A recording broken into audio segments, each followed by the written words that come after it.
നമസ്കാരം. കേരള രാഷ്ട്രീയത്തിൽ ഒരു പുതിയ ശബ്ദമായി ട്രാവൻകൂർ ന്യൂസ് ഇതാ അവതരിക്കുന്നു.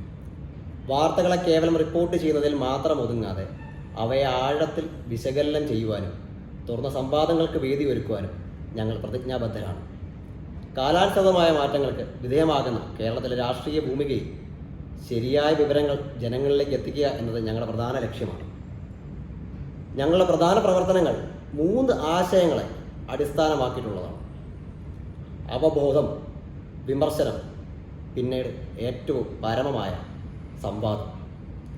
രാഷ്ട്രീയപരമായ സംഭവവികാസങ്ങളെക്കുറിച്ചുള്ള കൃത്യവും സമഗ്രവുമായ വിവരങ്ങൾ നൽകി ജനങ്ങളിൽ രാഷ്ട്രീയ അവബോധം വളർത്തുക എന്നുള്ളതാണ് ഞങ്ങളുടെ പ്രധാനവും പരമവുമായ ലക്ഷ്യം.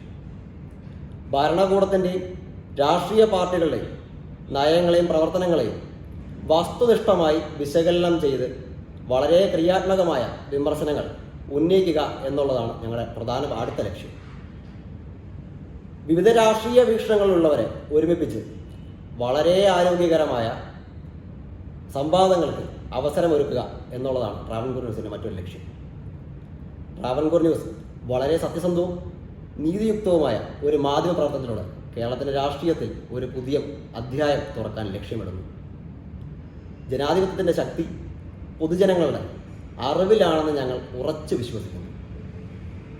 അതുകൊണ്ട് തന്നെ ജനങ്ങളുടെ ശബ്ദമാകാനും അവർക്ക് വേണ്ടി സംസാരിക്കാനും ഞങ്ങൾ എന്നും മുന്നിൽ തന്നെ ഉണ്ടാകും. നെപ്പോളിയൻ ബോണപ്പാർട്ടിൻ്റെ വളരെ പ്രസിദ്ധമായ വാക്കുകളുണ്ട്. അതിന് ഞാനിവിടെ കടമെടുക്കുകയാണ്. മാധ്യമ വിസ്ഫോടന കാലഘട്ടത്തിന് ശതാബ്ദങ്ങൾക്ക് മുമ്പ് ലോകം കണ്ടിട്ടുള്ളതിൽ വെച്ച് ഏറ്റവും ശക്തനായിരുന്നൊരു സ്വേച്ഛാധിപതി ആയിരുന്ന നെപ്പോളിയൻ ബോണപ്പാർട്ട് ഏറ്റവും കൂടുതൽ ഭയപ്പെട്ടിരുന്നത് എന്തിനാണെന്നറിയാമോ? അത് മാധ്യമങ്ങളെയാണ്.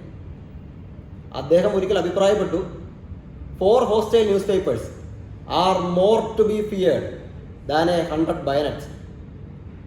മാധ്യമങ്ങളുടെ പ്രകടശേഷി എത്രത്തോളം ഉണ്ട് എന്ന് ഈ വാക്കുകൾ വ്യക്തമാക്കുന്നു. ഈ സത്യാന്തര കാലഘട്ടത്തിൽ രാജാവ് നഗ്നനാണ് എന്ന ഭയം തെല്ലുമില്ലാതെ, പൊളിറ്റിക്കൽ ബയാസിന് കീഴ്പ്പെടാതെ ജനപക്ഷമാണ് നേരിൻ്റെ പക്ഷം എന്ന ബോധ്യത്തിൽ ഉറച്ചു നിന്നുകൊണ്ടുള്ള മാധ്യമ പ്രവർത്തനം വിപ്ലവകരമായ രാഷ്ട്രീയ മാറ്റങ്ങളുടെ ചരിത്രമുറങ്ങുന്ന തിരുവിതാംകൂറിൻ്റെ മണ്ണിൽ നിന്ന് തന്നെ തുടങ്ങാം എന്നാണ് ട്രാവൻകൂർ ന്യൂസ് തീരുമാനിച്ചിരിക്കുന്നത്. യൂട്യൂബിലൂടെയും മറ്റ് സമ്പർക്ക ജാലകങ്ങളിലൂടെയും നിങ്ങളിലേക്ക് ഞങ്ങൾ എത്തുമ്പോൾ വസ്തുനിഷ്ഠമായ, പക്ഷം ചേരാത്ത, വെള്ളം കലർത്താത്ത, സത്യസന്ധമായ സമകാലിക രാഷ്ട്രീയ ചലനങ്ങളെയും നിങ്ങളിലേക്ക് ഞങ്ങൾ എത്തിക്കുക തന്നെ ചെയ്യും. നിങ്ങളേവരുടെയും അകമഴിഞ്ഞ സഹായവും പിന്തുണയും പ്രതീക്ഷിച്ചുകൊണ്ട് നല്ലൊരു സായാഹ്നം നേർന്നുകൊണ്ട് it's Jo Thomas signing of.